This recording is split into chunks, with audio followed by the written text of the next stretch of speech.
नमस्कार दोस्तों। सोने की ईंट।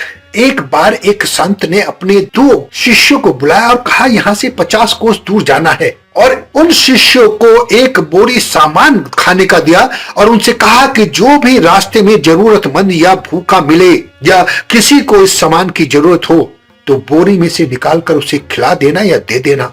दूसरे शिष्य को एक खाली बोरी दी और उस शिष्य से कहा कि रास्ते में जो भी अच्छी चीज मिले उसे इस बोरी में भर लेना और मेरे पास ले आना।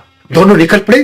कंधे पर सामान था, यानी जिसके बोरी में खाने का सामान था वह धीरे धीरे चल पा रहा था क्योंकि बोरी काफी भारी थी, और दूसरा जो शिष्य था उसकी बोरी खाली थी, वो आसानी से चल रहा था और दोनों मजे लेकर चल रहे थे।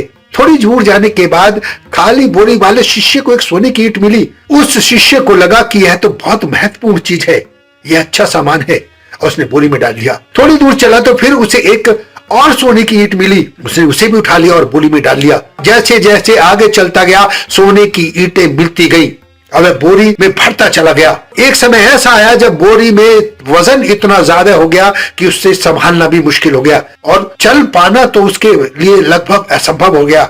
उसकी सांस फूलने लगी और दूसरा शिष्य आगे चलता गया। रास्ते में जो भी मिलता गया उस बोरी में से खाने का सामान निकाल कर देता गया, जिसकी वजह से उसकी बोरी में से वजन कम होता चला गया और उसके लिए चलना आसान होता चला गया। जो भक्त अपनी बोरी में से सामान निकालकर बांटता गया वो मंजिल पर आसानी से पहुंच गया, और जिस शिष्य की बोरी खाली थी उसमें सोने की ईंट भरते भरते चला गया, जिससे उसका चलना मुश्किल हो गया और ज्यादा वजन की वजह से उसने रास्ते में ही दम तोड़ दिया।